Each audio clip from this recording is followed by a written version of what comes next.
yo. Hey, yo. Oh, no.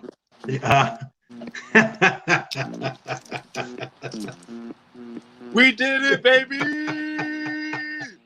We did it! That's a certified Peter, son. All right, I don't want to get sued. Yeah, turn that off. Woo! Woo! Welcome in. Let me catch my breath. Oh, we did it. It's finally, I've joined the ranks of the heater. Must be exhausting. Yes, it is. There's a lot of chords, too. Jeez. Hold on. Get it back now. Baby. God. It was worth it. It was worth it, though, right? I don't know where that little piece went. Well, interesting. This might be my favorite opening to the show ever. Just Ron gloating about winning the chain. Ron gloating about winning the chain and just screwing everything up. All right. We had a little bit of a chord mishap there, but we're back, baby. We're back. Your audio is not great. Okay, hold on. It was a little more than I thought with some of the chords. There we go. All right. Anyway, just wanted to say, certified hater. Ron out here gloating and then ruining the entire show by screwing everything. It was worth it. It was worth it. Good. I'm happy for you. I'm happy for you. I had to make my point. I'm red hot. It's white hot. Tyler, how the hell are you? You know, after that intro, I'm doing better. That was probably my favorite intro we've ever had here. But I don't know if that's good or bad. Good weekend of sports. Happy to be here. Yeah, doing great, Ron. How are you doing? Obviously, you're doing well. I mean, yes, as you can tell, pretty fantastic. But no, great weekend of sports. Of course, with the NFL and my wild success therein, but also the Army-Navy game. We do have a special guest joining us here a little bit later. Producer of the John Quintero Show, weekdays noon to 3 on 97.3 The Fan. One Mr. Braden Suprenant, as I said, college football insider, Texas is back enthusiast, and also the producer of that fine program. He will be joining us to. He was there over the weekend. Looked like a pretty awesome. It looked like being at the Super Bowl, to be honest with you, like the stuff that I saw, his pictures and videos. So we'll talk to him about that a little bit later. And I'm still working on getting some of these other videos in here because the Dropbox was not wanting to cooperate. Ron partied so hard he actually knocked some stuff out of the computer. I knocked stuff out of the cloud. I mean, like the mythical cloud. Somehow I was able to delete stuff with my punch dancing of rage. Yeah. Yeah, they just like disappeared. I don't know. It won't let me put them back in there. It's like, this is already in the Dropbox. Do you want to put it again? I'm like, no, I just want to get it out of the Dropbox. But we'll see. I mean, it's in the ether somewhere. So I don't know. It's out there. You just got to find it. Got to know how to find it, man. I don't. Clearly, I don't know how to find it. So we'll stay efforting on that. But as I mentioned, and well, keep looking for it whenever it wants to pop out of the cloud. Thanks, cloud. Joining us tonight on the program, and specifically on the Tito Auto Body and Used Tires Celebrity Hotline. Shout out to Tito Auto Body and Used Tires, where you do not get your car back until you pay. That is the Tito's guarantee. Please believe that. Joining us on the hotline is the producer of the John Quintero program, college football insider, and yes, Texas is back enthusiast, Mr. Braden Suprenant. Braden, how are you? Big Braden. I'm doing well, gentlemen. How are you guys doing? I'm doing pretty great. I don't know if you saw the beginning there, but I want a certified NFL heater right now, so I get the heater chain. The heater chain. I don't know what's better, that or the fact you're wearing a Jaguars jersey, or how pissed I am that I pitched up for the greatest Twitter comeback ever. Not just any Jaguars jersey. Yeah, let me just TiVo jersey. How about you tell me, Bob? Woo! I can't see the name. Can't see the name. Let me get low. All right, I'm gonna get low. There you go. Yeah, work on your squats. Get the squat game going. There's not a lot of room in here. You know, it looks bigger on TV, dude. Ron skips leg day all the time, so he ain't doing those squats. It looks bigger on TV. You know how it works, dude. You're in the biz. I'm so pissed that I set you up for the perfect Twitter comeback ever with back in 2016. I was so pissed, but I couldn't like fire back. I just responded with "damn it" because I know I screwed up on that. You got. I mean, there it is.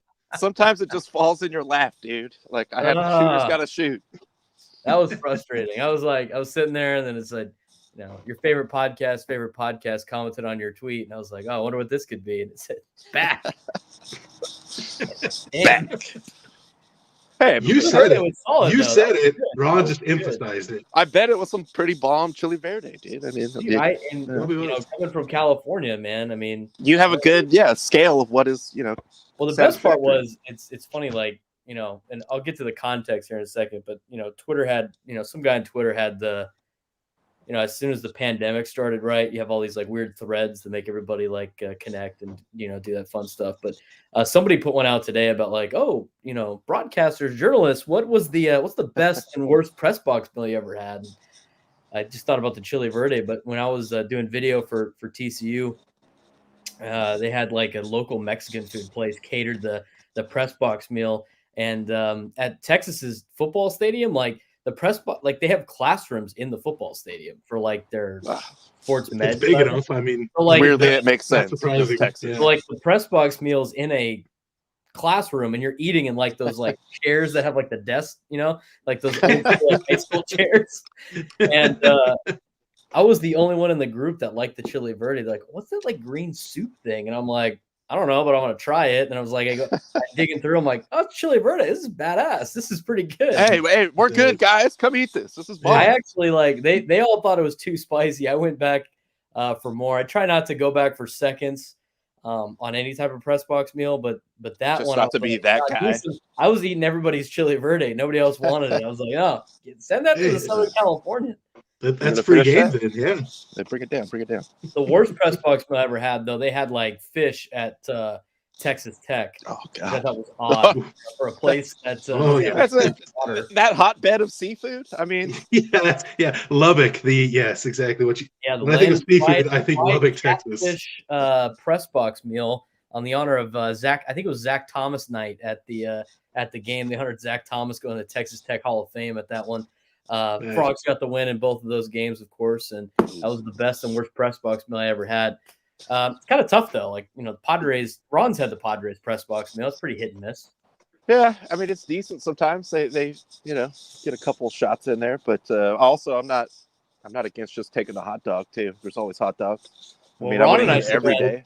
Ron and I did that at Dodger Stadium. We had the we got super hungry at the game. Didn't eat the press box meal, but then ate the free Dodger dogs that were left over after the game, waiting for the traffic to die down. I think I had like 3 chili cheese Dodger dogs with like 14 fresh baked cookies that were in the pop. They had like a vat of like 300 Dodger dogs. Like, you know, they're not going to keep them. We're like, cool, dude. Just go get like 3 of them. It was awesome. That was a good time. But press box meal at the Army Navy game was all right. It was pretty good. MetLife Stadium, by the way, is like the Costco of NFL stadiums. I mean, it's so generic. It was so like, just, you know, like in Madden, like 04, when you get to like, if you moved your team, you have to make your own stadium. Just, like the coolest generic the donut stadium. That's MetLife right there. Yeah. But yeah. So actually, first of all, what was the meal over there? Now I got to know. That's a good question. It was kind of weird though. It was kind of like you know, because we got buffet there type situation, or yeah, it was like the Padre ones, right? Where like you go through and like just, you know, lunch line kind of style, but they had like New York bagels, which, you know, were just regular bagels, and then they had bagels with an attitude. I'm trying to remember, they had like this like pasta thing like with broccoli, and then they had chicken. Like a chicken breast that was like, I didn't touch it. It looked kind of weird. And then they had like a sausage mix thing that was okay. And then at halftime they had empanadas and rice and chorizo, and then they had like these little like mini cheesecakes that were delicious. The cheesecake part was good, but I didn't really need to eat too much of the press box meal because USAA took care of all of our meals the whole trip. It was awesome. Yeah, that nice. was the first thing I was going to ask you. Actually, let's just throw up the score for anyone that didn't see it. Navy with the huge upset, especially this year when it's just like, oh man, Navy traditionally is decent at football. That's kind of like their sport, if there was one. Even though both these places are institutions where sports is obviously secondary, but it's just one of those games where like this. It's not the season that Navy wanted, but it's almost like, for the seniors and stuff, like it's all worth it. Like if we just take out Army, because that's how big of a deal it is. No, and you could tell by the way they were playing out there. I mean, that was I said it on the air today, and I said it when I got home.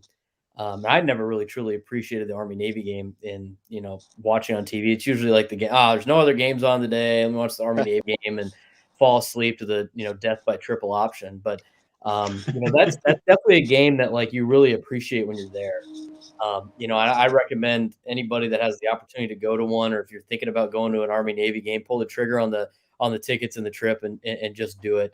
I was fortunate enough to they gave us incredible access, which was awesome. But I got to be on the field for the march on, and that was like a moving experience and something I didn't think was going to be moving. Everybody that was on the field had tears running down their face at some point in time, and it was just so highly emotional. Because you look at the kids that are walking by, and they have all their battalions or whatever they call them, right? And they're in the fronts, like kind of like the older upperclassmen of the midshipmen and the cadets, and then you get to the younger kids, and like some of the younger kids, I mean, they look like they're like 12 years old. I mean, they look so young, and they're the future leaders of our country, and the ones that are going to go out and protect our freedoms. And that game was it's just such an important game in the United States, and it's just such a game that matters to a lot of people. And we rolled in. Game started at like 3:00 or something like that, and we rolled into the parking lot at like 10:30, 11, and the whole parking lot was already packed. It was tailgaters everywhere having a rowdy time. But the traditions before the game started was very moving. And then real quick, not to cut you off, but speaking of moving, I saw you almost get trucked by the band there, dude. Get out of the way. It wasn't the band. That was the march on. I was out on the thing, and then the first what's a get back? If I was there, dude, I would have got you. But yeah, I needed you or Rich Herrera to be the get back coach to pull me back. Rich would have shoved you into him. Are you kidding? That's right. But we got to go on the field actually. With like 6 minutes left, and I sat in front of the Army and the Navy. They're not really student sections. I guess they're not really students, right? They're midshipmen and cadets. The cadet section and the midshipmen section, man, is that a rowdy bunch. I've never seen a more rowdy group of individuals than Navy and Army, especially when they're playing each other. But so they had each corner, right? And then in between them was like one sliver section of just civilians. I would imagine that was probably the most fun section to be in the entire day, because you just got you're in between the two sections yelling at each other. And for all the discipline and everything that Army and Navy is about, and like the way that they hold themselves to a high standard, ball gets kicked off, man. The language is vulgar, and the opinions are very loud, and a lot of things that I can't repeat on a family friendly show. All of a sudden, it becomes a football game. Yeah, that's right. It's football, man, and it's a rowdy bunch. It was funny. Like I'm trying to remember. I don't know the general. Who's like the highest ranking military guy we have in the United States right now? General something. Oh, dude, I forget. like I was going to say technically it's Joe Biden. I guess he is the commander in chief. Byron. No, he wasn't there. He no-showed, which I was kind of disappointed in him on that. But what was General? Here, I have a picture of it. But Coach managed to get a picture with him. Let's see if I can. Schwarzkopf? Yeah, I saw the picture that you posted. Yeah, I still don't know who he is, but Sure, obviously what's much more important than any of us three. But anyway, he's very important. I don't know his name, and I sound like an idiot right now. Me too. Now, thanks. Yeah, right. Like I was standing next to the play clock, and the Navy guys were like defending the play clock, like don't stand in front of the play clock type of deal. And people were walking by and stand in front of it, and then the midshipman kids would just be like screaming at him. Oh yeah, Miley, that's who it is. There we Dad's go. right. General Miley. I knew the Baron would know it. If he was watching, I knew he'd chime in. Shout out military insider, Baron. Like, different press guys get in front of Navy kids screaming at him. And one of the guys that we were with that was from Charlotte, he was kind of telling people, hey, you can't stand in front of the play clock. So General Miley walks by, stands right in front of the play clock. And nobody's telling him nobody's telling him a thing. The guy from Charlotte goes up to the Navy section where the midshipman kids are, and they're all calling him sir. And he was like, I'll let you handle this one. And they're like, nope, I'm not telling him to move. Absolutely not. Nope. Got to get court-martialed out here. The New Jersey State Trooper wouldn't even tell him to move. He was terrified. And finally, thank you. Finally, Dropbox was able to get some of my other stuff in here. So I did pull one of your videos. I just wanted to show as far as when you were on the field in the fourth quarter, and well, also includes said play clock actually.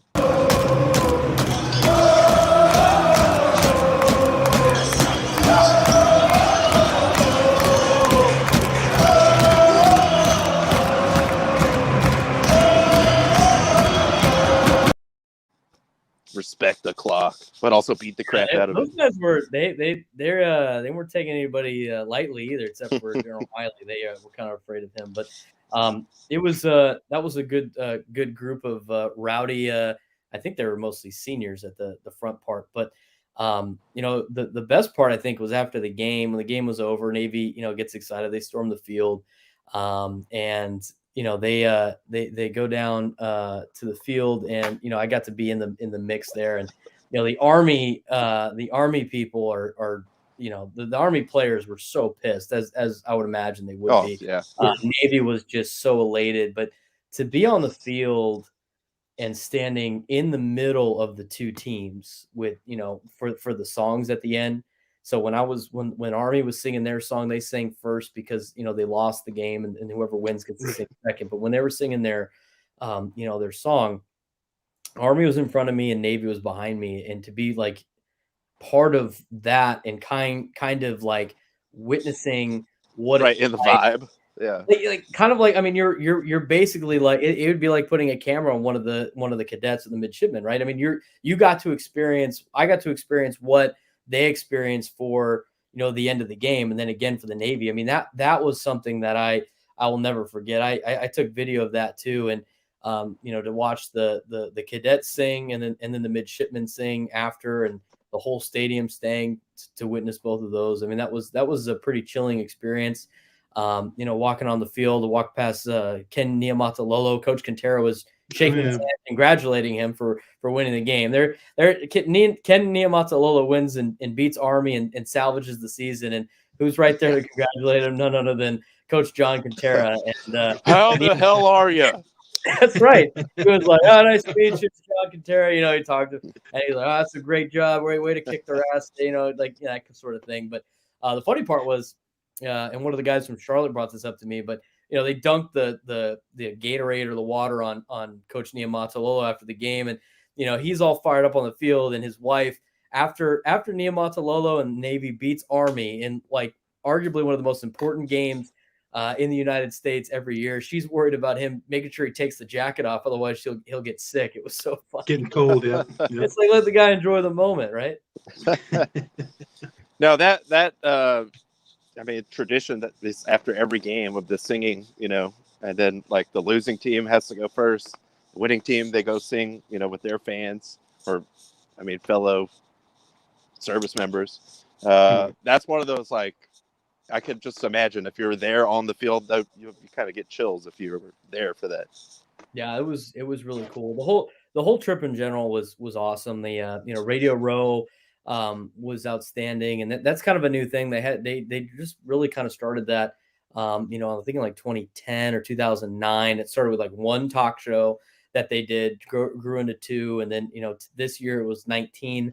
There was everybody from WFAN was there, which was cool. ESPNU, Sirius XM radio was there. So all the the guys that I listened to going into work and leaving work were there. I got to meet them too, which was kind of cool. And obviously it's the same deal. We're all in the same industry and stuff. So Mad Dog stole your phone charger. That's right. Now Mad Dog wasn't there, but they had guys from Nashville behind us, Denver, a couple shows from San Antonio, Washington, D.C.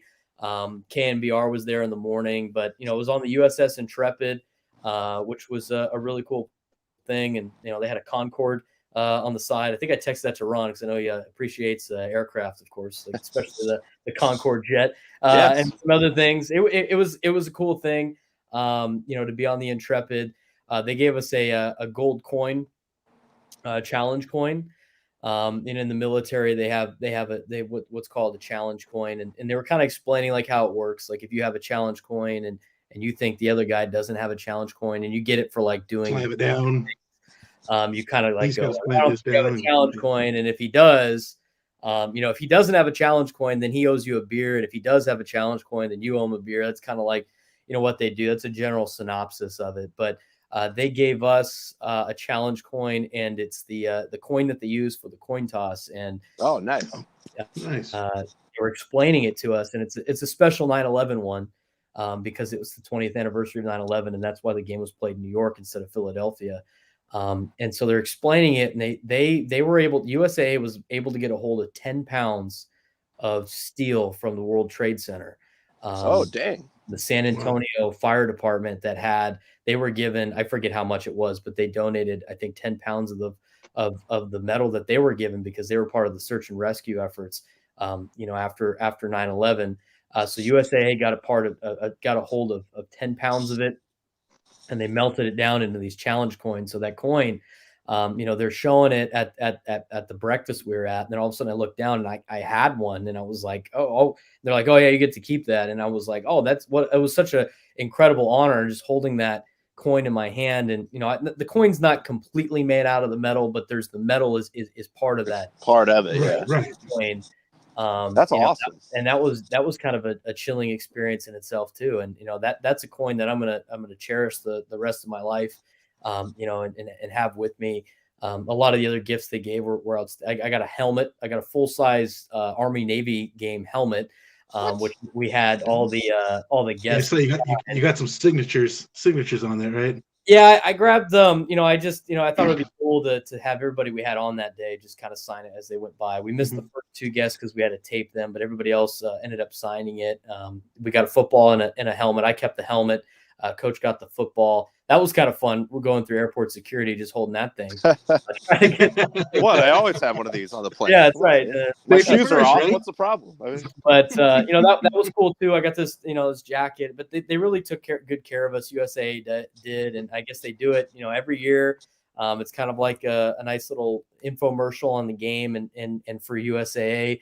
And hopefully we get to do it again next year in Philly. But they took care of everything, our flights, hotels. They took us to dinner every night, where it was an open bar at a restaurant that they basically just rented out just for us. And a truly memorable experience, and a nice bucket list item. And I'm so fortunate and blessed to go to a game like the Army Navy game, and then to do some of the things that I was able to do. I mean, I never would have thought I'd ever experience that in my life, let alone at this part of my career. So eternally grateful for the opportunity. And like I said earlier, I mean, if you have the opportunity to go to an Army Navy game, and if you haven't been yet and you want to go, buy the tickets and get yourself to Philadelphia and go, because it is a truly remarkable experience. Well, I'm glad too that they're doing that like Super Bowl style Radio Row thing, because I know when you guys were there, I heard some of the show, and then I was seeing the stuff that you were posting and everything. As far as like, I mean, there's just like luminaries of just football there that obviously did not go to Army or Navy, but it's just like, it's like one of those like mecca of just football things also. Like it's just such a traditional game, that I think, especially to be there and experience it, I'm sure it does almost feel like a Super Bowl. Yeah, it's kind of like the Super Bowl thing, but you don't have to be there for a week, right? I mean, it's like everybody complains about the Super Bowl Radio Row. You have to be there for a week, and then it just drags on because the show is all the same, right? And everybody's trying to promote something, and for this game, you get the one day on the doing your show there, and they give you all these guests. I mean, we had more guests than time spots, and we didn't even get everybody that was there. You kind of got a couple guys from College Game Day, and then the other College Game Day guys would jump on other shows. DeMarcus Ware was there. We didn't able to get on.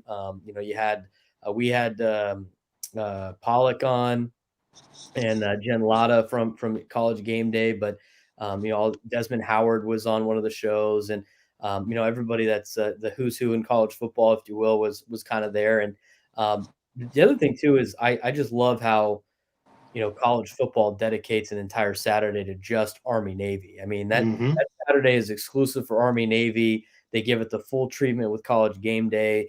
They give it the full treatment of being on the CBS, the main station that does the SEC Game of the Week, which is the best conference in football. For everybody who wants to debate that, I think everybody knows the SEC. When Texas gets over there, maybe. Yeah, maybe, but they just pump the brakes, dude. A couple more years. They get the full experience of what like Alabama gets almost every single week, and Georgia and all the big teams in college football. But it's funny. I got one. I sent some of the video or the pictures of me on the field before the game to a couple group texts in my college friends group chat. Diehard college football fan in the group was like, one, I'm jealous of you, but two, not that jealous because it's not a real Army Navy game because it's not in Philly. It's true. It's in New York. Yeah. But at the same time, like, having it be in New York and the special time in New York and the reason why it was in New York and being able to be in Manhattan, I think was almost a little bit more of an enjoyable of an experience than having it being in Philly just because of why they were there. It wasn't because it rotated there. I mean, there was a reason why it was in New York City, and there was a reason why they picked the USS Intrepid. I mean, it wasn't too far from the Freedom Tower, where the events took place. The other ties, of course, Army was wearing the uniforms of the Special Forces that went into Afghanistan immediately after 9/11. I mean, that's what those guys wore. Obviously not football pads and stuff, but those were that was the look of the Special Forces unit, the Green Berets that went in to Afghanistan after the 9/11 attack. So a lot of symbolism in that game. A lot of paying tribute to the ones lost, not only in combat, but the ones lost on that day that Americans will never forget. And it was a chilling experience for sure to be in New York, to get the challenge coin, and to watch that game play out as we sit here 20 years, after 9/11. I thought it was kind of weird when Ron told me that you and Coach were going over there. It kind of got me thinking, and this goes back to what you had just said. Like, I'm surprised that hasn't been done before, because, like you said, Army Navy is always its own week. Like, you have the conference championships, then you have Army Navy after that. Nothing else is going on except the Heisman Trophy presentation is always that night. You got the FCS playoffs during today, which those are great, and I'll don't get me wrong, and college football fans will watch it, but like, I am surprised they don't kind of have more going on at Army Navy games up until this year, which it seems like maybe that will be a recurring thing from now on. But it was just always odd to me that they had never done stuff like that before. Right. Yeah. I mean, it's starting to grow a little bit more too, and I think USAA is doing a lot to they're pumping into that thing too, which is awesome.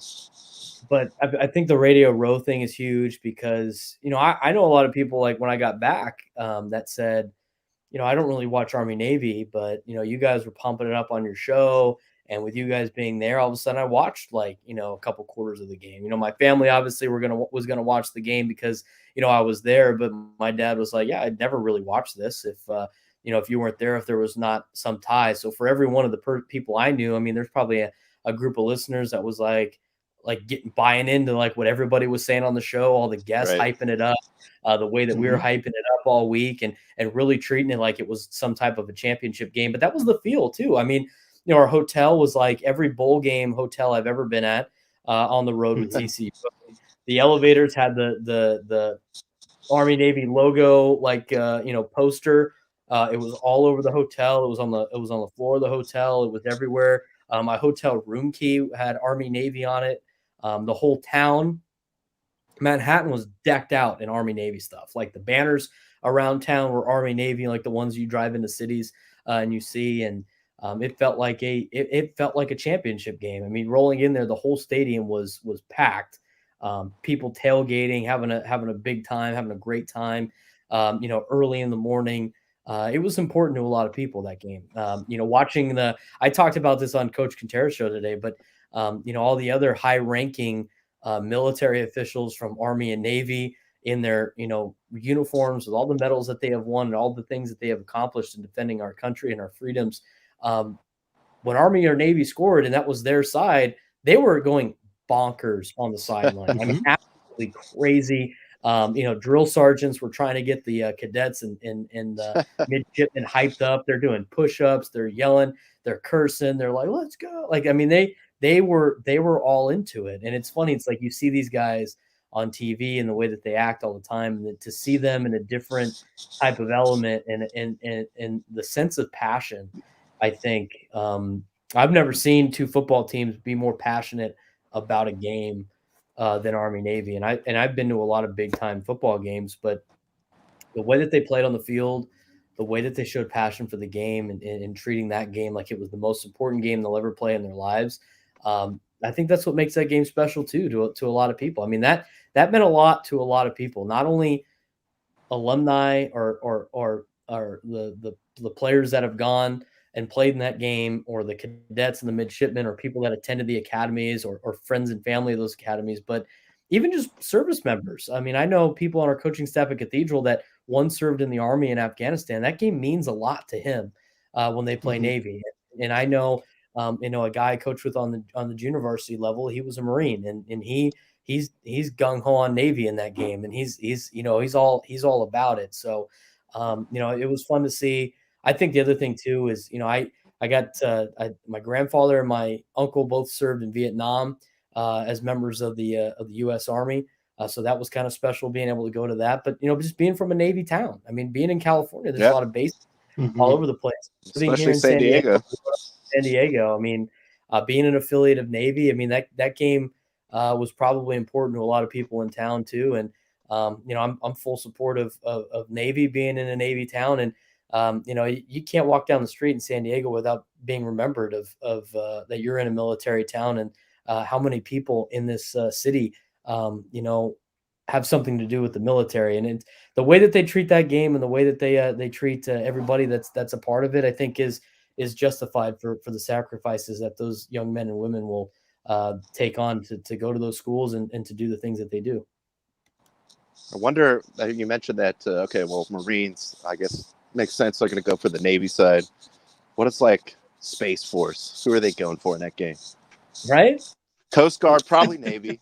I don't know. Unless they got Coast some kind Guard, of probably like Navy. beef. Air Force is just sitting there with their hands crossed. Yeah, like, screw it, dude. By the way, how upset are you if you're Air Force right now? I mean, you barely lose the Army. You probably should have won that game. And if you would have just taken care of business against Army, you'd have been sitting there with the commanders in chief. Have the trophy. That's what I would say. Is Air Force roots for whoever gets them the trophy. That's who they root for. Yeah, that's true. I guess that's probably Army. true. Army takes the L and still gets to bring the trophy home since everybody tied. It's like the fifth time they've tied since 1970, which I thought was, to be honest, with the way that it is with the format of just one only 2 games you play in that series, to only have 5 ties is pretty remarkable. That is kind of crazy. I don't actually, too, when you were talking about the guests that you had on, now I remembered the part that I heard. I was out getting lunch was Ross Tucker, and it just made me laugh because we're doing like this robot version of Ross Tucker. So someday you'll just get to interview the robot. He doesn't have to leave his house anymore. I don't know. Ross Tucker was a cool dude. I enjoyed it. He's super into Army Navy too. I've heard him talk about it before, even before I heard him on your show. He's like way big into it. I think he said on your guys' show, this is like my 7th one, and like ever since I came the first time, like I'm addicted. Well, that was the case for every guest. I mean, every guest, it wasn't like they were being paid to be there. They wanted to be there. I mean, they wanted it. They wanted to talk about the game. They wanted to,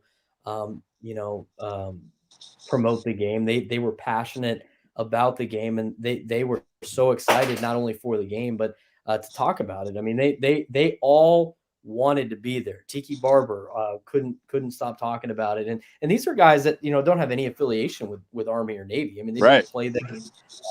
Donnie Edwards is a big component for USA now, and he has a charity that helps out the military. But he wanted to be there, and the other thing too, it's like college game day. The college game day guys, obviously, there's a big process in how they pick their games, but that's the game they want to be at. That's not like I have to be here. It's the only game on. They all wanted to be there. And that's how everybody was at Radio Row. I mean, it wasn't just a free trip to a lot of people. That was an important thing to be at. And, it was a thing that they needed to do. In fact, one of the guys from Charlotte, probably should have stayed home with some of the circumstances he was dealing with, just in his family. Everything was good. It's just, it's a hectic time for him right now, but he thought it was important. So he brought his family with him, because he had to, they had to be at the game, and he'd done it for 5 years in a row, and it's important. And I think that was the biggest takeaway I got from the game, and a new appreciation for the game, and something obviously I hope I get to go to again, and hopefully I can go next year. And if not, I'll be tuned in and watching because this is it's America's game, like they say. Well, that's awesome. The whole, like I said, all the stuff that you were sending, or I was seeing you post on Instagram, whatever. I was like, this looks pretty rad. And like I said, too, it's just kind of like one of those like mecca of football for the week sort of events, like the tradition of it. Like if you like football, you're going to be into it if you're there, I'm sure. So super stoked for you that you got to go, and hopefully next year USA hook it up. That's right. They liked us there, so we don't want to get pushy, but right. But if they want to spend this show there too, we'll go. It's fine. Right. I'll bring the heater chain. I think maybe we need 2 extra producers on the John Quintero show to help us out a little bit. Just I'll run cables or something. It's nice time of year. I'm sure it's cold, but we gotta be able to. We gotta do cheesesteak review videos. Yeah, Geno's and Pat's. We gotta try the 3 spots of Geno's, Tony Luke's, and Pat's, and that'll be the biggest there. There we go. Well, hopefully you get to go back. I guess probably like all these things, you're not going to know until much closer till the next one. But right. Thanks for coming on and talking about it. Definitely appreciate that.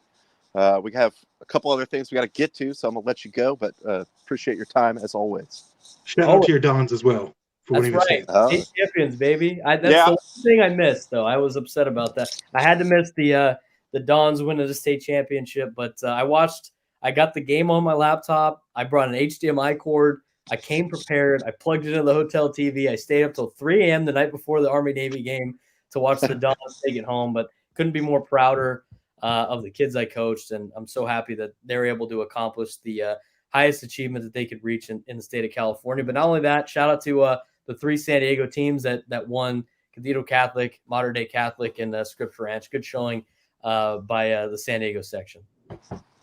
Yeah, and I was telling Tyler too. I was like, "Oh, dude, I saw that you had posted you were watching. I was like, thank God, dude, because the Spectrum thing did not work out. Like I was trying to text my parents about that, and it's like neither of them know what the password is, and I'm like, do you get the channel? I don't know. I can't find it. All right, what's the password? I'm gonna check it here. It's this. No, it's this. No, it's this. I'm like, oh my God, dude, like it's not gonna work. You're on your own, Brandon. I really appreciate the effort. It took me down like a 2-hour rabbit hole that I wish I had not gone down. But it all worked out for the best. Ron's like, I need the password. I better watch this game now. I put all this effort into it. Dude, like, just don't reset it. Just what is the password? Like, never mind. I can't do it. Braden, you're on your own. But you figured it out. Glad, happy for the Dons. Of course, ecstatic that you got to have the experience of going to the Army-Navy game. And obviously coming on here and sort of sharing your experience with that. Yeah, thanks again for the time, boys. Appreciate it. Texas is not back. Dude, all right, whatever. Texas is always back. Get him out. Get him out. Please believe that. But also, man, it's got me fired up. Feeling kind of patriotic. Fuck what they talking about. USA in this whole. By the way, he's got to fight this weekend. And we're not going to be able to see it. We're not going to be able to see it. Why? Oh, that's we're gonna be supporting that country, baby. That's right. There we go. No, but thank you. Big shout out to Braden. Check him out every weekday, noon to 3 here if you're in San Diego on 97.3, or of course on the Odyssey app. Now they changed the name. I had to. Was it like radio? Was it like last year? Was it radio? Well, the app was radio.com when it was Intercom, and now it's Odyssey. Right, so everything's right. Odyssey. It's whatever, dude. It's insane. But speaking of the UFC, we did have a pay-per-view, and actually it turned out to be a pretty crazy one for a couple reasons. It was crazy. So we got to check in with the doctor. We'll see if we can get the phlebotomist on as well. But let's fire up and take a look back at UFC 269. Ladies and gentlemen, this is the main event of the evening. The heavyweight champion of the world. It's time!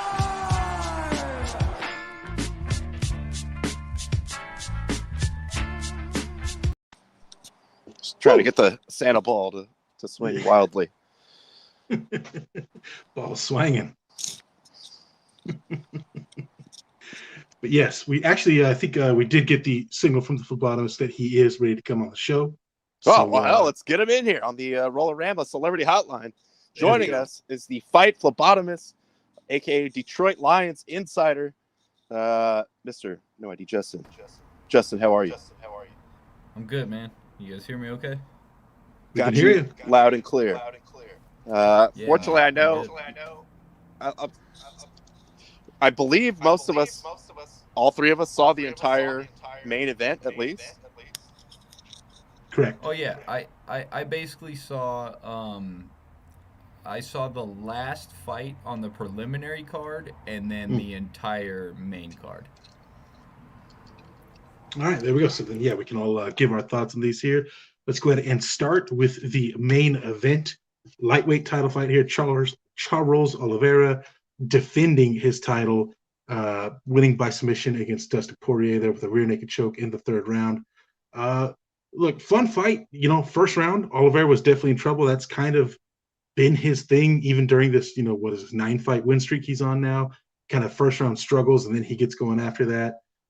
Poirier rocked him a couple times in the first round. Oliveira pretty much spent the entire second round on top. Poirier wasn't trying to get up, wasn't trying to do anything, just kind of, maintain position, ride it out. And then the third round, Oliveira just comes up. I thought the feint move he did, that nice little step to the left to get to the back of Poirier while he was standing, was awesome. Jumps on his back, backpacks him, slaps on the rear naked choke. Poirier taps. Impressive first defense for Oliveira, I thought.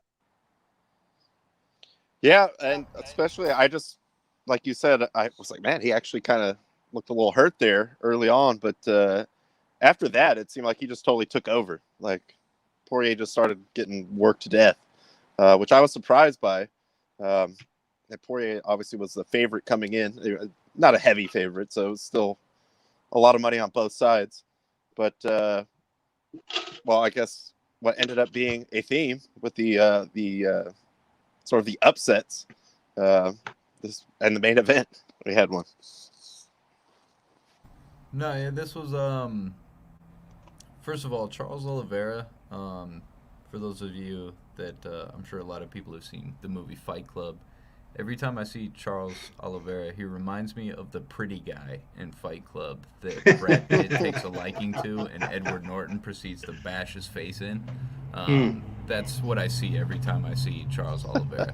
But yeah, that being said, to your guys' points, it seemed like Poirier's shots, he was landing the bigger shots, but despite that, they weren't hurting Oliveira. He was just walking through him, and at that point it seemed like he could kind of get whatever position he wanted and do whatever he wanted. And yeah, as soon as Poirier gave up the back, like, it's lights out. That's not a man you want to give any advantageous position to.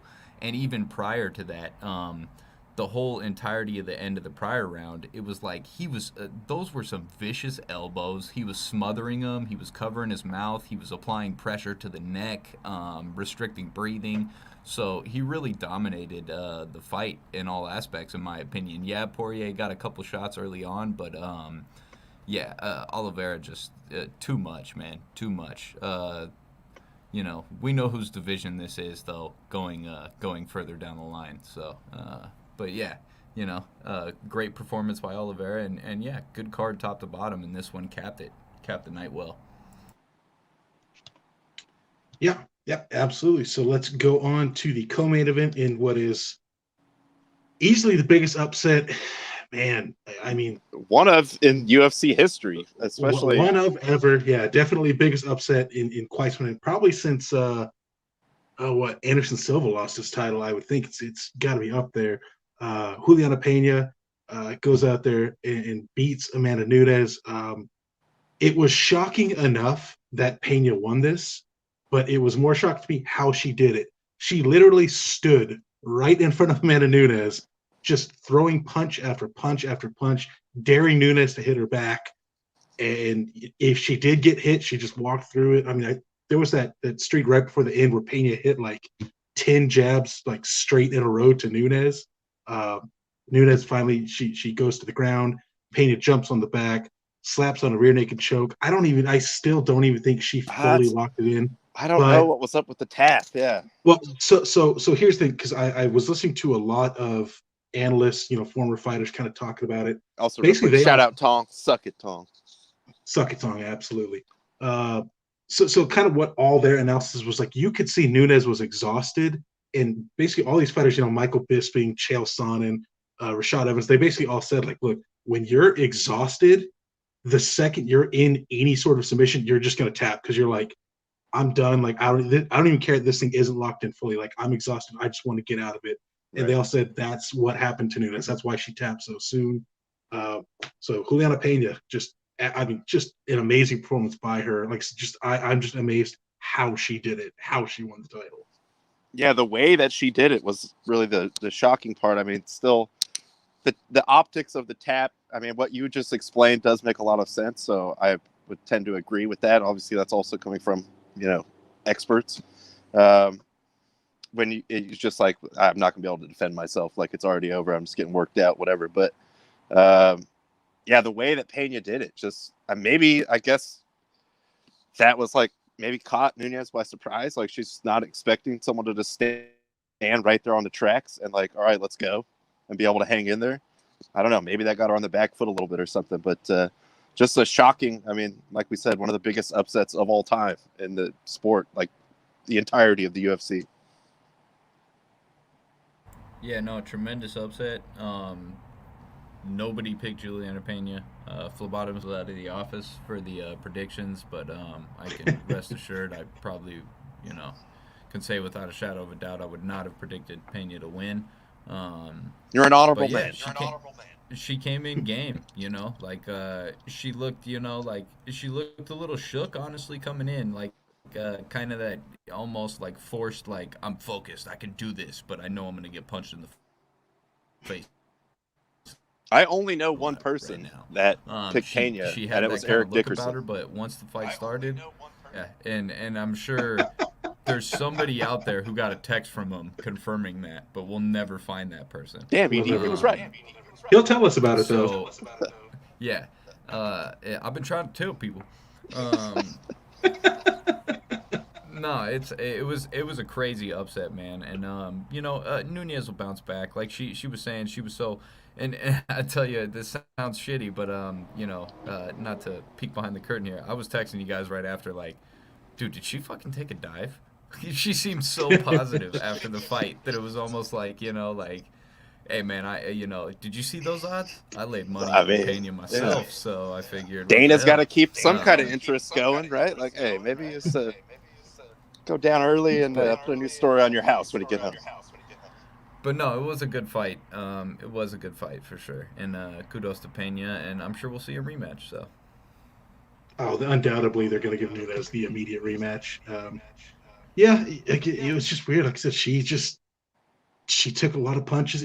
Even like her swings, kind of towards the end of it, like she was at a distance where you could tell she wasn't going to hit Pena, and she was still swinging like knockout punches. It was just a really weird performance from her. I don't know if it was a case for her being knocked. I know some people are saying because she did have COVID, which people they say does affect your lung capacity.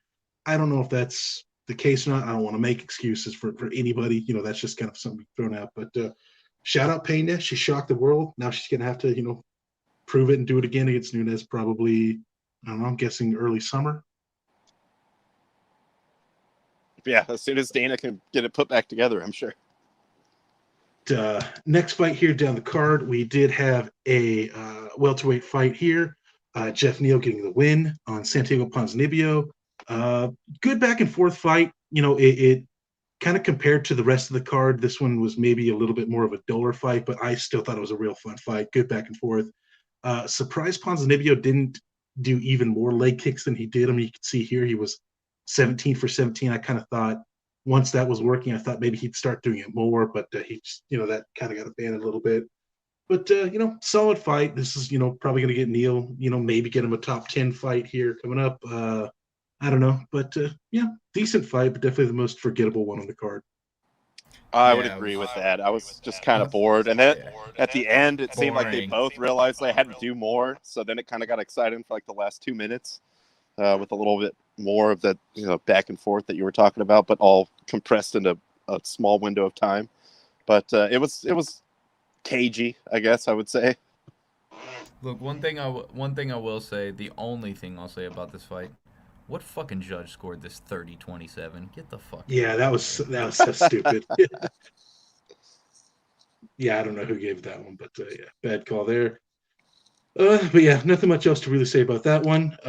So the fight before that here, Kai Kara France beating Cody Garbrandt. Look, I don't know where Garbrandt goes from here. Oh man. I texted you guys, his nickname is No Love, but they should call him No Chin because he's just getting absolutely knocked out by everybody at this point in time. I'm happy for Kara France. I'm definitely a big fan of that guy. I've been kind of pulling for him a lot, especially the last, couple of years, seeing him try to rise up. He's a guy out of City Kickboxing Gym, which is, the last couple of years has been like the premier gym in MMA, kind of really put themselves on the map. But yeah, I don't know where Garbrandt goes from here, man. Yeah, that was rough. I mean, he seemed, at least confident at the beginning. Like, he believed that he could win. But yeah, it's just like, dude, the chin is just not there. Like, and once he gets tagged, it's just like, boom, just spiraling. Like, it's over. Like, there's no way. Yeah, with the current run of form that he's in, too, it's like, I don't know, dude. Like, looked okay in the last fight, but before that, we all know what happened. And now this, so... No, France is impressive, man. This was just another, rung in the ladder or whatever terminology you want to use. But yeah, I mean, look at the heat map, dude. That's a really red face and nothing else. Hot Cheeto. Then the opener for the main card here, we did have a impressive knockout here from Sugar Sean O'Malley. O'Malley did what he does. He's going to box you. He's going to hit you hard. I was really confused by what Paiva's strategy was. He did not have the reach advantage, the height advantage, and yet he was still trying to fight from the outside the whole time. I have no idea what he was doing. He played right into what O'Malley wanted him to do. O'Malley gets the knockout. So, I know I talked last week how Dana said, like, he's not ready to put O'Malley against those top fighters, but you got to give him a top 10 guy now. I mean, he's beating all the guys he's supposed to beat. Now you got to really start to test him. I just want to say that both you guys steered me wrong on this, but it's okay because Nunes lost, so we were all screwed anyway. But no, I was very curious too about, like, Paiva, what are you doing, dude? This is not. There's no chance of you winning fighting like this. The way that he came out, I was like, you gotta get in there, dude. Like, this one will punch you to death. He's way bigger, like, frame wise, than you. Well, yeah, in our defense, all the medical documents read things that, probably Dana White fears as well. Sean O'Malley hasn't been tested really on the ground, there hasn't been a lot, somebody who's really pressed him, somebody who's really, like, you haven't seen somebody kind of be the aggressor against Sean O'Malley. So that was something that we thought might have been prevalent. I can't speak for the doctor, but at least I thought that there would be a lot more mixing it up, not just going toe-to-toe and playing into Sean's strength. But, that's what he did, and, that's what you get. So, kudos to Sean. I enjoy watching Sean work. Whatever. I just want to say that both of you should have your licenses revoked after leading me astray with that terrible parlay. Take it easy, Shanahan Steelers. Whatever, dude. Dr. Joe Rogan is the only doctor I listen to now. Forget you guys. It's your fault. You need to text your boy Eric Dickerson if you want accurate picks. That's well, I didn't want to bother him. Like, I only asked him for, like, Powerball numbers and stuff. Like, I made one fight. Yeah. Yeah, I'm out on a boat with Magic Johnson and Samuel L. Jackson. Yeah, I just pulled over in the golf cart right now. Oh, But, ED. Beauty. Solid night of fights, definitely. Obviously, very, very exciting to see the massive upset, and then seeing even the champ in the main event, Oliveira winning, was a little bit of an upset, not a major one, but definitely by the Vegas odds an upset. So yeah, very exciting there. I mean, but who cares about fight picks, man? It's feeling kind of hot in here. You guys feel hot over there? Feels like it might Oh, be. dude, I feel red hot. I feel like Feeling a little heat hot. wave is just. I feel like a heat wave is just washing over right now. A little bit. There's a little bit of one Bow, going. bow, bow, bow, bow, bow. Let's go straight into the football. And woo! All right, look, we're talking about Sunday, dude. 9-3 on Sunday. Wait, take this off the screen. You look.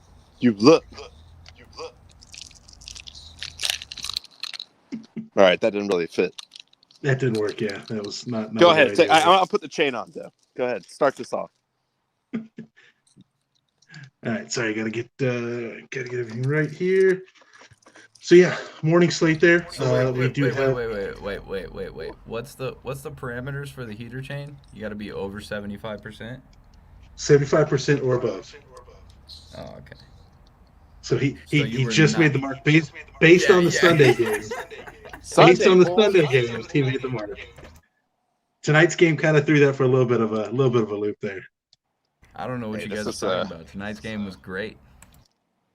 The heater chain weighs 35 pounds. I just want everyone to know that out there. It looks a lot lighter on TV.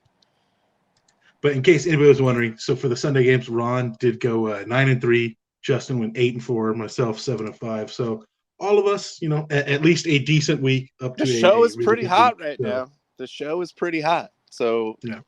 like I was telling you guys, I mean, look, if you hate money, I guess don't watch. But we're just giving out money over here at this point. I'm the Bill Belichick of entertainment purposes only over here, man. I'm on a 3-week dynasty style run right now. It's all right. I'll Eli you before the season's over. Don't worry. Ooh, We're just ramping up. there we go. There we go. Now that's better. All right. So yeah, first game, Atlanta, going on the road, So beating people can Carolina. I think Ron was the only one of us that got that. He actually didn't even pick the game. He picked the over on this one, which they did get the over. Surprisingly, 50 points this was combined. one of my L's. Surprising to One of my some, L's. but the initiated few, we saw it coming a mile away. Just saying. I mean, I don't want to stun everyone L into for me. silence. Hard L for me on this one, man. I thought that Carolina would be able to muster more. I thought their defense especially. But kudos to Atlanta. This was the we're playing for absolutely nothing game. Way to go, guys. Ronnie Heat in the house. Yeah, dude. Carolina's. They just suck. I don't know, it's a stupid game, That's okay, but I'm glad my I know overhead. the H. I know the H is close to the M on the keyboard. I know what you meant to type right there. Ronnie Meat, that's a whole nother guy. That's What's up? But yeah, not much else to say there. Both those teams suck. That's really all there is to it. Speaking of suck, Baltimore and Cleveland. I can't figure either of these teams out. I was gonna say hotter take. Do both of these teams suck? I don't know. We, They could be good or they could suck. They're just like insane trying to follow these teams. I mean, well, Cleveland lesser so, but Baltimore still has the weight of expectation, and they're just always like so up and down. Like they never could just get on a roll. Like, all right, they were undefeated this month or whatever. Like, I don't know. They're hard to figure out. So this was one. It looked like we were. Oh, sorry. I was going to say with great expectations comes great injury risk to your franchise quarterback. Perhaps. True words. Yeah, this is one that it looked like we were all going to take the L on this one. We all took Baltimore at +3. They were down big for most of the game. Made a nice rally in the fourth quarter that came up just short. But hey, good teams win, great teams cover. We all did get them +3. They got the cover. So we'll see what Baltimore does now. See what the injury status on Lamar is. I saw they were going to be running some more tests. If I had to guess, they're going to sit him against Green Bay. They're going to be like, look, we're probably going to lose this game anyways. Let's sit him, rest him, bring him in for the playoff push. I happen to know there's one out of work quarterback that would happily step in, but That's 85 is a funny quarterback number. Well, Yeah, I mean, it's a different Future life. Las Vegas Raiders quarterback, if I'm not mistaken.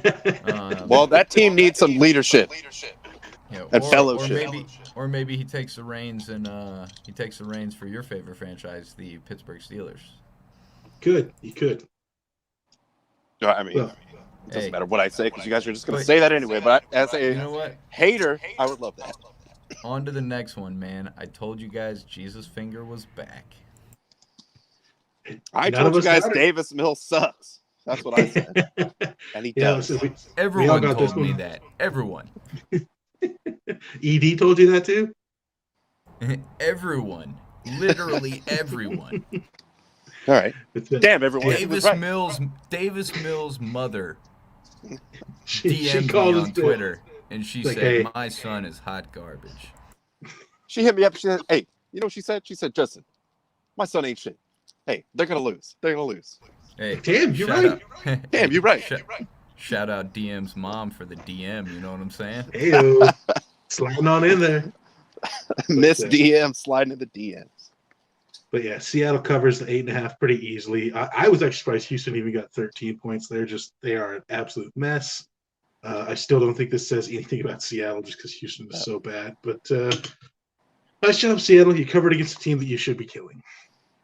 I mean, there's always something to be said for that. But yeah, it doesn't give me any long-term different feeling about the Seahawks. Like, Houston should just already be in the Canadian Football League at this point. Kick them out. Speaking of teams that should be kicked out, how about this next Do you one? guys want to skip this one? Wow. I mean, I just watched Red Zone, okay? So I didn't have to see that much. I think the Raiders skipped this one, I think. Apparently, yes. Okay. But I will say this, Scott Hansen, even though I didn't appreciate your litany of bus jokes that was flying left and right on Red Zone, it was still worth it, dude. It was worth it doing it last year. I'll take it. Whatever. Hey, word is Football Richie made the team walk around the stadium after this game. Yeah, that's a death march is what that is. Walk until you throw up. It was. I did see a good tweet. I wish I would have captured it. I just wasn't thinking at the time yesterday. But somebody made a point that the Raiders, of course, in the pregame were out there jumping around on the logo at midfield, and somebody said it's late in the second quarter and the Raiders still haven't made it to the midfield logo since pregame. Yeah, it was bad. I think at halftime Hey, they had out like there. 4 first downs. Out there doing their best Jackson Mahomes impersonation. Ah, dude. Hey, but Chiefs are back. man. Obviously, no. Maybe that's what it was. Maybe that's what it was. Maybe it was a tribute for Patrick. It wasn't an insult. They canceled out the jinx, is what happened. Well, it was miserable, by the way. But at least I know I don't have to care about the Raiders anymore for the rest of the season. Hey, speaking of a jinx, the New York Jinx franchise that is the Jets football franchise. Man, Are we just looking for segues? Are we just trying to segue to each? I mean, game? that was strong. That was strong. I was just yeah. trying to ease the pain for Ronnie. I can see it. I mean, It's all right. I'm dead inside, dude. Behind the I've been dead heater inside. chain, the football Jesus jersey, and the Santa hat. He's fucking hurting right now. This armor yeah. that I have to put on to come on this program. Yes. Okay. That's how I feel. Yeah, Saints. Even with Taysom Hill at quarterback, the Saints still managed to beat the shit out of the Jets. The Jets are just a absolute dumpster God, fire. they suck. They suck so bad. Just like the Seattle game, this doesn't tell me anything about the Saints. It just confirms that whoever they played is awful. Yeah. I mean, didn't get to see a lot of this, Jets suck. fortunately, because I was watching Red Zone. My Did see contribution. Kamara get back in there, though.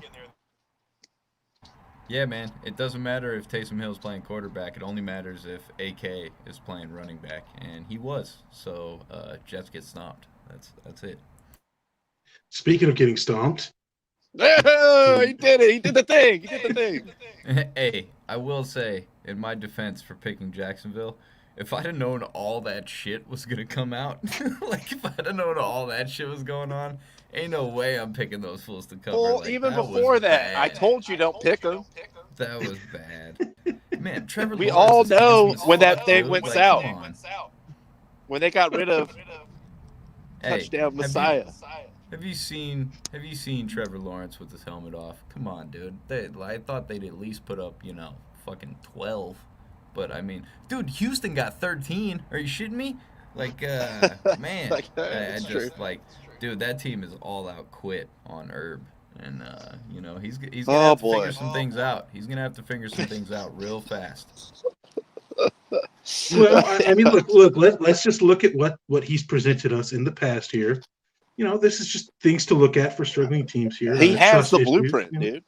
Yeah, dysfunctional environment. I mean, look, he obviously knows what's going on here. He's just got to find a way to figure that out. And at this point in time, with everything coming out, I know he was talking about people like leaking stuff, and if they find out who's leaking it, he's going to get fired. You're fired. I think Urban's leaking all this stuff at this point in time. Like, he is doing every single thing he can to get fired, and the cons are like, no, we don't want to pay you, so you're going to fucking stick around. We'll be a dumpster fire. We don't care. This was a great one that came out today. Urban Meyer was asked about Andre Cisco playing more. Again, he said Cisco's playing a little bit more, I believe. I don't have his numbers in front of me. He played 0 snaps yesterday. Well, to be fair, if there's 0 snaps, then there are no numbers to count. That he's not lying. That's true. Also, just to flash that back up on the screen, the first comment, I think someone definitely should do that. I dare you to make up a fake name and ask Urban about it just to see if he knows all the players on his roster. Because at this point, I don't believe that he does. A shout out to that guy's profile picture there, West Side. The Durs. He's an island boy. So much great Herb slander coming out of this. We all saw the slimy, I don't want to be here, I don't want to be around anymore handshake at the end. Are you saying you don't want to live? I don't want to be around anymore. That's one of his former assistants as well. That is, yeah. And then, of course, the press conference, which was basically a roast of Urban Meyer. You've been telling us all year that you have faith in that offensive line. They're getting their ass kicked every week. Like, what's going on there? They're getting paid a lot of money to be better than what they've been. Yeah. I mean. Oh my god, I love it.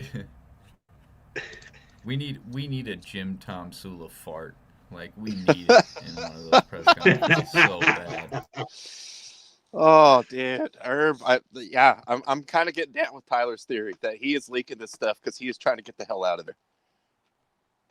Like, the funniest thing is, he's got to be thinking, like, I could have stayed and gotten one of those, like, 10-year, $100 million coaching jobs that are going around. Now all the money's coming now out.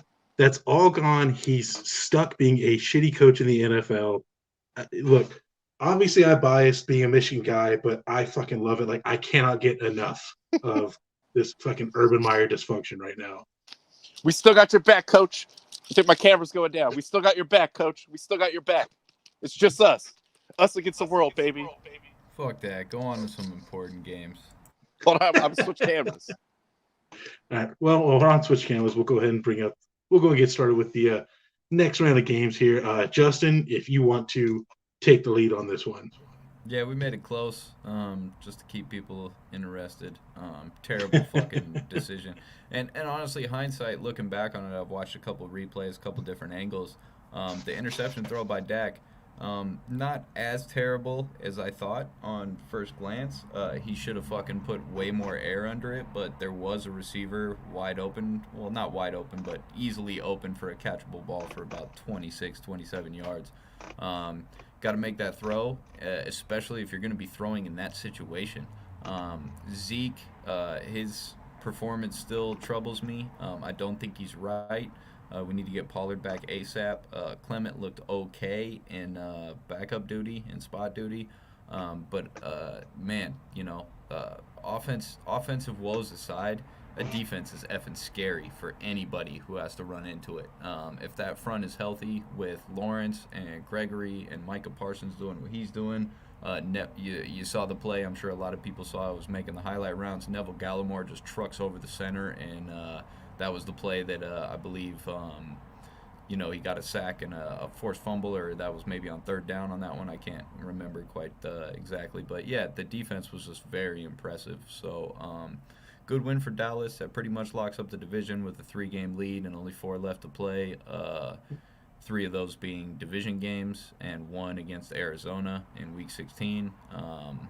Obviously, the result of tonight's game makes that may be more important for Arizona. Obviously, number 1 seed isn't locked up at this point now, so we'll see what happens going forward. But yeah, all in all, I don't care what the score is. I don't care by how much. A win's a win, and Dallas covered, and that's a win on the picks. Also, just what the hell's going on at that stadium, dude? All right, we all saw the Cowboys had to bring their own benches. Jerry's boys, they don't have, he will not allow them to have cold butts. Absolutely. We've had multiple leaky pipes just draining sewage onto the crowd this year. And then this.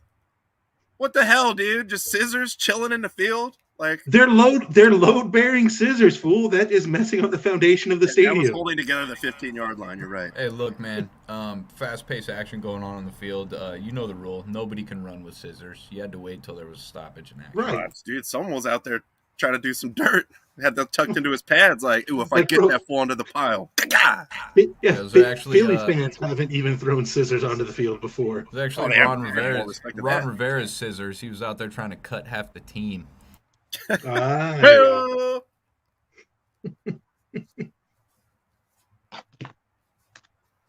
Yeah, I mean, look, like you said, Dallas's defense looked awesome. Obviously, still some concerns with the offense. Is Tony Pollard expected to be back next game? Like, I know, like Zeke is going to be the number one. Tony Pollard, from all things I've read early on, he's not expected to be back. Plantar fasciitis, I'm sure everybody's had a player get that. It's kind of a lingering one. So that's kind of scary. It just puts us in a position where, I think I even mentioned last week, I would have liked to have seen him shut Zeke down for a couple weeks just to get him right. But now you're not afforded that luxury with Pollard being, stuck up. So we'll see what Clement can do. And, it seems like Kellen Moore just wants to throw the ball as much as possible anyways. So, you even saw a couple snaps where CeeDee Lamb was lined up in the backfield. So maybe we just hand the ball to CeeDee Lamb, 12 times a game and just roll with it. Yeah, that game was – it seemed like it was pretty boring, but in hand for the Cowboys until for no reason almost at the end. Like, it got super interesting. Dak made a bad throw, but also, like, Mike Mack, dude, why are we throwing it? Like, what was the point there? Like, let's put this thing to bed. You can't hang that on Big Mike Watermelons. You got to put that on Kellen Moore. That's Kellen Moore. Anything offensive is running through Kellen Moore first and foremost. And, all things considered, regardless of what happens these last 4 weeks and going into the playoffs, there's a really good chance that guy's probably going to get some other opportunities again going into this offseason. So he may not be around for the long haul. So better get his shit together and stop making dumbass calls in late game situations when you got the lead, you fucking Boise. That was a nice touch, though, bringing the benches out. I appreciate that. If my owner did that, I'd be like, yeah, that's what's up. Yeah, it's a huge flex right there. Huge flex. Like, we're going to beat your ass, and our asses are going to be comfortable as fuck because we brought our seats from home. And then we're going to pack away our benches. You're going to have to wait. I don't have a segue for the next one except... Oh, no, I was trying to cut... I was going to use one because Justin said the word offensive. I was going to say speaking of offensive, but then he kept going. It was offensive to me. Listen, if you don't think it's cool for your team to bring their own benches, you're lying. And speaking of the Lions... Hey. There you go. He made it work. I appreciate it. Oh, yeah, speaking of the Lions, dude, all they had to do was not lose by 11 when I got in on my parlay. That was the only one that didn't hit. It was like plus 2750 or something. Dude. And then we had them at halftime. We had them. Hey, dude, that's a first win hangover if I've ever seen it. Exactly. That's yeah. Like, you gotta. Well, also, it's like whenever they were showing it, they're like, oh, yeah, then these other 8 dudes have COVID. This is like their 9th string running back. I was like, oh, God, dude. I didn't know all this stuff. They're managing to do everything they can to maintain their record looking like binary, though. That's awesome. That's true. Oh, that made me sad. Hey, look. If they would have played this hangover game at sea level, they probably would have performed. But hangovers at high altitude, it's just not a good mix. Denver goes out there, wins. like other games in the past, I don't think this tells me anything about Denver. It just kind of confirms that Detroit is not good. This took a little bit of the gloss off the heater, I gotta say, because this was one that was in my actual money bet, and it was the only one that didn't come through. Dan, at a certain point, though, I was like, Take the chain dude, off. they're gonna you lose. I'm loser. glad he goes for it like on every fourth down for no reason. I was like, all right, dude, just go for it. God, I'll tell you what though. 38-10, 48 total points scored. There wasn't one throw that was half as good as the throw that my man Justin Herbert made in our next game. There we go. Tyler, talk us through it. Chargers handle their business with the exception of a really stupid onside kick late in the game. That just pissed me off because I thought the Chargers were done with special team shittiness. Yeah, they got to give you one little special teams, nugget just to remind you every once in a while. Shout out to my buddy's dad though, who is a lifelong, much longer life than my friend Tyler here, lifelong Chargers fan. He leans over to me and he makes me watch the replay. He says, "Look at this, man. He's holding that guy on the onside kick." And I said, "Well, listen, man, the ball had already been tipped. It doesn't really matter at that point, So he can hold that guy. He can pull that guy's pants over his head, hockey style, and punch him Do in the whatever he gut. wants. It doesn't really matter once somebody makes contact with the ball." So yeah, to your point though, Tyler, that was an odd sequence of events for sure. Well, I mean, what do you expect? That onside kick hit Parham right in the hands. I mean, what's he supposed to do? Come up with that? Catch it? I mean, come on. What's he supposed to do? Listen. In true Bolts fashion, my man glanced at the scoreboard and he said, "We ain't winning this game without a special teams blunder. So let me be That's that true. guy. That's Let me true. fall on the sword right now." Step up for Sacrifice for the greater good. Yes. See, that's what they're missing in Jacksonville. People that want to step up. But also, I will say this: shout out to the Chargers for they don't getting have to actually score because of a false start where they got stopped on fourth down. True. That was a very entertaining play to see. It's in the playbook. It's drawn up that way. You can decline a false start, but you can't decline the outcome because it's like the play never happened then. So they do get the ball back. They kick a field goal. They score after the false start where they got stopped on fourth down. Jaguars don't have anybody that wants to step up, and they cut the guy who wants to kneel down. But yeah, look, it's not a win I'm going to brag about. Like you got to beat the crap out of the Giants. I don't care how good or bad you're playing. The Giants aren't good. Chargers run defense was actually better than I expected, shockingly. Good win, trying to keep pace with the Chiefs, which is setting up a big Thursday night game against said Chiefs. So hopefully they can keep that momentum going. Hey man, all that matters is Raiders suck again. Bolts Cowboys Super Bowl back on, confirmed. There he is, back on. We're out, Dan. We're out. We just said we're out. This isn't really a segue, but I did want to point out. Speaking of confirmed Super Bowls, here's two teams that are confirmed to not be in the Super Bowl. There we all right. Confirmed they've played each other in a Super Bowl before. Yes, confirmed 88 Super Bowl or whatever year it was. But I did think, somewhat of a segue. It was pretty funny when Herbert had his absolute dime. They had to review it, whatever. They were also reviewing a Jamar Chase touchdown, which was overruled. Chargers got the touchdown. Dude, it's like Herbert's still out there beating Burrow a week later, dude. Like in real time, it was happening on Red Zone. It's true. Look, this turned out to be a pretty good game. It looked like Cincinnati wasn't going to be just kind of have to write this off as a shitty week, and then they made a nice comeback. Jamar Chase is just he had 3 touchdowns, just absolutely insane. All of them just amazing plays. But Brandon Ayuk with a hell of a play of his own to get the winning touchdown in overtime. San Francisco getting the win on the road, and I think it worked themselves. I think they're in a playoff spot now, actually.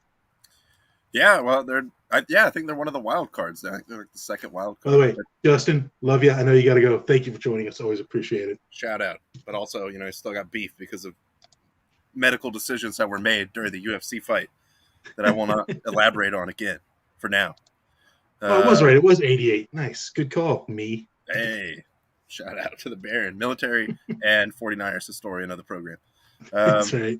But Debo was back doing Debo stuff. Mhm. Kittle is just a freak. I mean, He's he's an super animal. good. He's And an animal. the other thing with like, there's really good pass catching tight ends, especially now, probably like more than ever. But Mhm.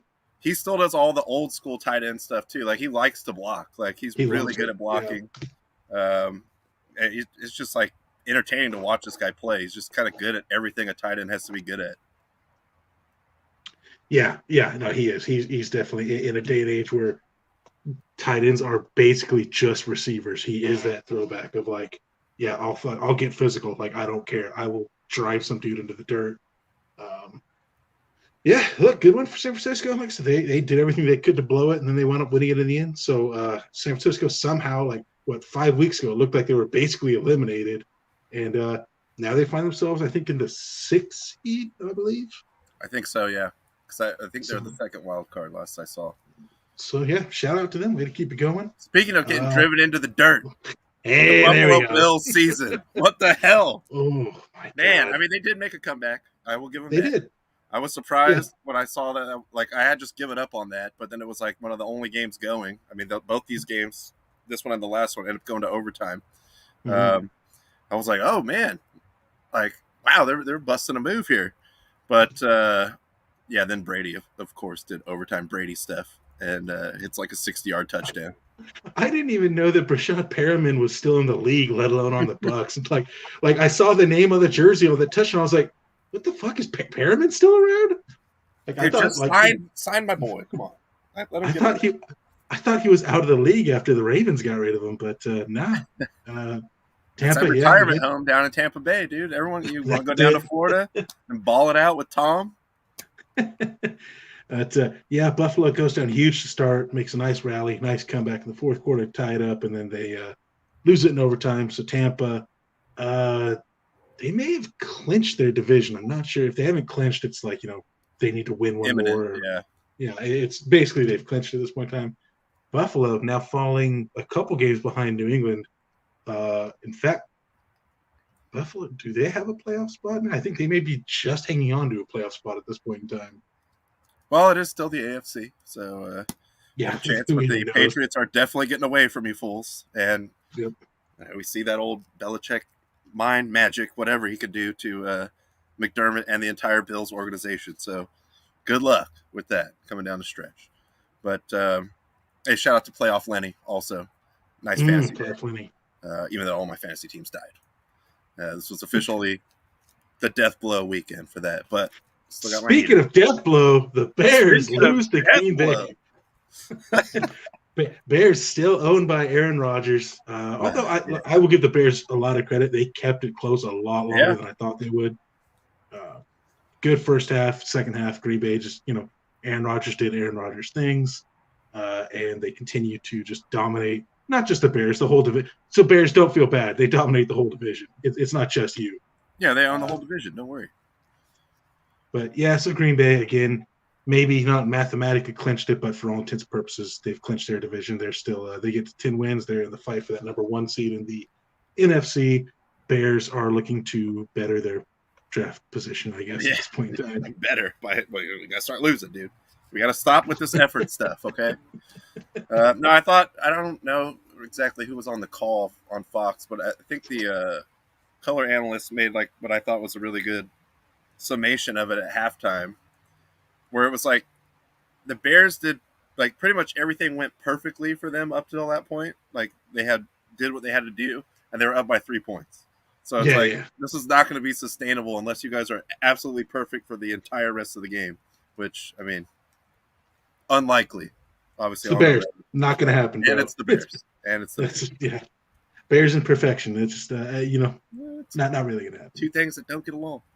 Yeah. But Green Bay gets the win there, and then just as I think we maybe mentioned earlier, Rams beat the Cardinals 30-23 today. Exciting for the bits and pieces that I could see. Obviously, after halftime, we were on here. I had the game on the side. I was kind of watching it. But the Rams needed that win to keep pace in the division. They're still, I think, 2 games back, maybe 1 game back. I'm not sure. So they had to have that win. Cardinals, they'll be fine. I'm not too concerned about them. And that would have been the second head-to-head also win for the Cardinals if they got that. So Right. That would have really kind of buried the Rams. I mean, not out of the playoffs, but as far as having a hope of winning that division. Unfortunately, no Manning cast. I didn't get to see that much of it anyway. But they'll probably be back next week. What's the point of watching if they're not doing it? Listen to Steve Levy. No. I like Steve Levy. He's all right. He's all right. I feel bad for him, honestly, because he took this job, and they're like, also, we came up with this Manning thing, and it becomes like a huge sensation. And like nobody watches their shit whenever the Mannings are on. He should call in and be a guest on the Manning cast while he's doing the broadcast. I can't talk too long. I'm down the hallway right now. I just want to say I love the show. Keep up the great work. It's all in all, I thought this was a good weekend of pro football. Definitely enjoyable. Again, looking forward to the Thursday game. You know it. Obviously, Rod loved this week more than any other week. Freaking Lions. Ron, you might have to wear that chain Saturday. You might have to wear it Saturday. Yeah, I think I can make the trip up north. I think we can set that up. Yeah. Just make sure you put it in the case. Have the guy with the white gloves. Stand by. It comes with the handler, obviously, but I think we got enough seats in the car. We got room for make it work. Although he doesn't get a seat at the game, but Wednesday I will be going with CEO Nick to a Goals game. So will not be available on Wednesday, but we will get back with you on Friday to obviously preview the huge U.S. soccer game. The whole sports world is going to be watching the C team for the U.S. men's national team play Bosnia and Herzegovina. As evidenced by the Baron buying his tickets 3 weeks later and getting exactly the seat behind us. So, hey, come on down. Plenty of great seats. Plenty of seats available. Look, dude, you're going to see the future backup guys for the U.S. men's national team. These guys might be on the bench when the U.S. wins the World Cup. That's right. These guys are going to be like wheeling around in Dubai or Qatar, with the Jules Rimet just balling out, stunning on everyone. That's right. We always do. Jules Rimet still gleaming.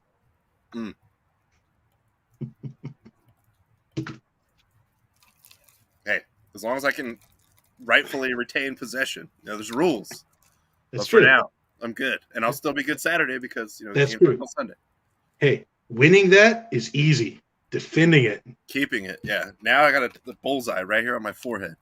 Exactly. So, hey, heavy as the head that wears the Santa hat, dude. I'm ready. Come and take it. Come and take it. Come and take it.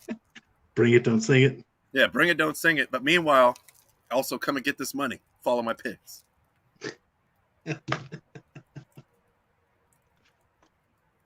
I think that's everything that I had. I know we went a little bit long, but it was definitely worth it to hear from Braden. And just a cool experience in general that he got to have going to that Army-Navy game. Shout out USA. Yeah, if you want to invite us next year, just say. I can free some stuff up. I work remote. Make it work. Yeah, so I can work from anywhere. I can strike from anywhere. We can make it work. We can make it work. But thank you guys. I know there was a couple other things we didn't have time to get into, but it's dinner time. So exactly. Gotta let you go for the evening. Thank you to Braden. Thank you to CEO Nick. Thank you to the Fight Phlebotomist, although I will be addressing that with the licensing board soon. Might be malpractice. Yeah, I'm just saying. You might want to lower your rep. I hope you're bonded, dude, because we coming. I'm bulletproof, bro. You have no idea how many surgeries I've botched. I'm still here. Yeah, I know. You guys have like this weird inability to get fired. It's insane. Whatever. Thank you. We love you all. You know the drill. Keep the fight. Keep the fight, boys. At the buzzer.